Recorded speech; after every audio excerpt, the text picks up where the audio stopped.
आज की क्लास में हम सीखने जा रहे हैं वोकैबुलरी और आज का जो टाइटल है दैट इज रेन, यानी कि आज हम रेन से रिलेटेड जितने भी वर्ड्स होते हैं उनकी बात करेंगे। तो अगर आप मेरे चैनल पर नए हैं तो मैं सबसे पहले आपको ये बताना चाहूंगी कि वर्ड मीनिंग की बहुत सारी टिप्स एंड ट्रिक्स मैं ऑलरेडी अपलोड कर चुकी हूँ। डू चेक वीडियोस ताकि आपको सारी ट्रिक्स अच्छे से समझ आए। तो बात करते हैं आज वर्ड मीनिंग की रिलेटेड टू रेन। तो पहला जो वर्षा या बारिश या जो भी हम बोलते हैं इसकी इंग्लिश होती है रेन। और बारिश होना, वर्षा होना, मेघ होना, ये भी क्या कहलाता है? रेन। ठीक है, तो यानी कि बारिश और बारिश होना दोनों की इंग्लिश क्या होगी? रेन। अब इसको सेंटेंस में कैसे यूज करते हैं? जैसे मैंने कहा बारिश होती है तो इट रेन्स, क्योंकि इस सेंटेंस में कोई भी सब्जेक्ट नहीं होता और जहां भी सब्जेक्ट ना हो वहां पे हम लगा देते हैं इट रेन्स। और यही अगर आपको पास्ट में बोला हो तो इट रेन्ड, यानी कि ईडी लगा के आप इसकी सेकेंड और थर्ड फॉर्म बना सकते हैं। ठीक है, सेकेंड और थर्ड फॉर्म के लिए क्या बनाएंगे आप? ईडी। नेक्स्ट बूंदाबांदी। बहुत बार ऐसा होता है हल्की फुल्की बारिश होती है, बूंदाबांदी होती है, तो इसकी इंग्लिश होती है ड्रिजल। ड्रिजल के साथ रेल लगाने की जरूरत नहीं होती। तो ड्रिजल कैसे यूज करेंगे? जैसे कि मैंने कहा बूंदाबांदी हो रही है तो इट इज ड्रिजलिंग। बूंदाबांदी हो रही थी, इट वॉज ड्रिजलिंग, यानी कि आप किसी भी टेंस में इसको यूज कर सकते हैं। हल्की बारिश होना। हल्की बारिश होना वैसे तो बहुत सारे वर्ड्स हैं पर हम इसे बोल सकते हैं, देखो अभी डिपेंड करते हैं कि किस तरीके से हो रही है। अगर जैसे कि मैंने कहा शावर, जैसे हम शावर लेते हैं और हल्का हो जाए अगर वो, तो जैसे बूंद बूंद गिरती है, अगर इस तरीके से है तो आप बोलेंगे शावरिंग रेन, यानी कि शावर रेन। ठीक है, इस तरीके से आप यूज कर सकते हैं। तेज बारिश, अगर इसी की बात करें हम, क्या बहुत तेज बारिश हो रही हो तो आप बोलते हैं हैवी रेन। ठीक है, हैवी रेन, यानी कि इट इज रेनिंग हैवीली। तेज बारिश को हैवी रेन बोलते हैं, पर जब इसको सेंटेंस बनाते हैं तो इसको उल्टा करना होता है, यानी कि रेन पहले और हैवीली बाद में। जैसे मैंने कहा बहुत तेज बारिश होती है, it rains, according to present definite, it rains heavily. Last में हैवी को क्या कर देंगे? ILY, heavily. अब यही बात तेज बारिश और मूसलाधार बारिश, बहुत ज्यादा डिफरेंस नहीं होता, मतलब एक ही होता है, पर हिंदी में अलग अलग वर्ड है, so I am letting you know. ठीक है, मूसलाधार बारिश के दो वर्ड्स हैं, एक आप बोल सकते हो डाउनपोर। ठीक है, इट रेन्स डाउनपोर, मतलब बहुत तेज मूसलाधार बारिश हो रही है। या फिर आपने बहुत बार सुना होगा रेन कैट्स एंड डॉग्स। अब यहाँ पे कैट्स एंड डॉग्स मतलब कुत्ता बिल्ली नहीं है, इट मीन्स एक फ्रेजल वर्ब है, एक इडम है, जैसे हम मुहावरे बहुत सारे यूज करते हैं अपनी हिंदी में, ये भी एक तरह का मुहावरा है इंग्लिश में। रेन कैट्स एंड डॉग्स मतलब मूसलाधार बारिश होना। सो नेक्स्ट वर्ड इज बादल का फटना। ये तो बहुत बार होता है, तो देखो फटने को बोलते हैं हम इंग्लिश में बर्स्ट, बर्स्ट क्लाउड।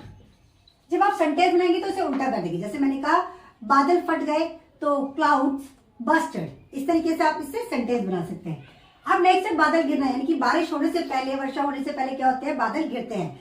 तो गिरने को बोलते हैं ओवरकास्ट होना। क्या होना? Overcast of clouds. ठीक है, जैसे ऑफ ना लगाए तो भी आप इसे ऐसे बना सकते हैं, जैसे बादल गिर गए तो क्लाउड्स ओवरकास्ट। कास्ट के सेकंड और थर्ड फॉर्म कास्ट ही होती है, तो इसलिए कास्टेड नहीं बोलना, it is just clouds overcast. ठीक, तो मैं यहाँ से ऑफ लगा हटा देती हूँ ताकि आपको पता चल जाए। ओवरकास्ट मतलब गिरना, और क्या गिरना? क्लाउड्स। काली घटा, तो इससे बोलते हैं black cloud. What does it call? Black cloud, क्योंकि काली घटा का मतलब ही क्या होता है? काले बादल। ठीक है, नेक्स्ट वन इज बिजली का कड़कना। इसके बाद होता है बिजली कड़कती है अगर, तो इसको बोलते हैं थंडर ऑफ क्लाउड्स। ठीक है, यानी कि बादलों का कड़कना। इस पे कैसे? जैसे मैंने कहा क्लाउड थंडर्स, क्या होते हैं? बादल कड़कते हैं, आवाज निकालते हैं, तो इस तरीके से आप यूज कर सकते हैं। नेक्स्ट पानी से भरे बादल। जब आप देखते हैं कभी कभी ऐसा होता है बारिश होने वाली है तो हमें ऐसा लगता है कि जैसे बादलों में पानी भरा हुआ है, तो it is called nimbus, NIMBUS, nimbus. So cloud seems nimbus, यानी कि क्लाउड्स जो है क्या दिखते हैं? भरे हुए पानी जैसे दिखते हैं। सो बारिश होने के बाद रोड पे ऐसा लगता है जैसे कि पानी की परत जम गई है, तो इसकी इंग्लिश क्या होगी?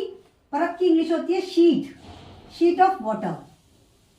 ठीक है, इसे सेंटेंस कैसे बनाना है? जैसे मैंने कहा पानी की परत जम गई है तो it seems sheet of water on the road.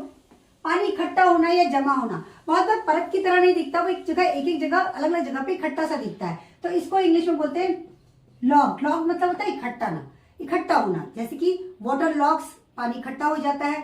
या फिर मैं बोलूं पानी इकट्ठा हो गया है तो वाटर हैज लॉक्ड, यानी कि आप GED लगा के आप सेकेंड और थर्ड फॉर्म यूज कर सकते हैं। ठीक है, नेक्स्ट बिजली चमकना। बिजली चमकना तो हम सभी जानते हैं बहुत अच्छे से, चमकना यानी कि लाइट और लाइटनिंग। जैसे मैंने कहा बिजली चमकती है, इट लाइट्स, चमक रही है तो इट इज लाइटिंग। आंधी चलना, आंधी का मतलब होता है कि तेज हवा, और हवा की इंग्लिश क्या होती है? विंड। तो पहले हम बोलेंगे विंड, और बहुत तेज चल रही है इसलिए स्टॉर्म, विंड स्टॉर्म। ठीक, तो सो आंधी के बाद जो वर्ड आता है दैट इज ओले पड़ना। ओले पड़ने की इंग्लिश होती है हेल स्टॉर्म। क्या होती है?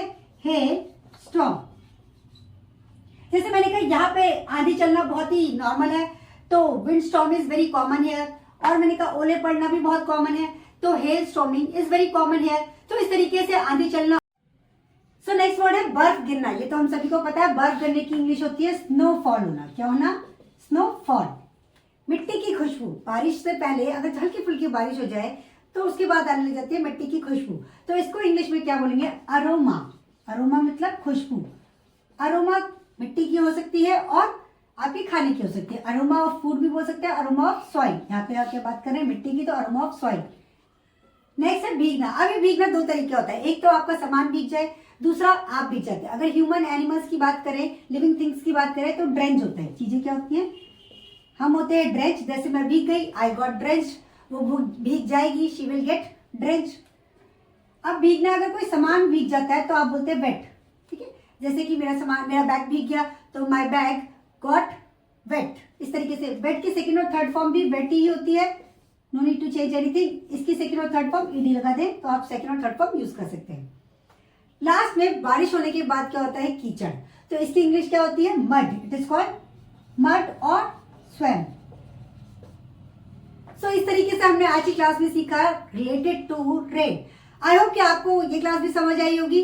और अगर मैंने बारिश से रिलेटेड कोई भी वर्ड यहाँ पे मिस किया है देन डू कमेंट मी, और आप उसे कमेंट सेक्शन में पूछ सकते हैं उसकी इंग्लिश। आई होप आज की क्लास भी आपने एंजॉय करी। इस तरह की और भी क्लासेस के लिए डू सब्सक्राइब चैनल और इसे ज्यादा शेयर करें, लाइक करें। Thank you so much guys.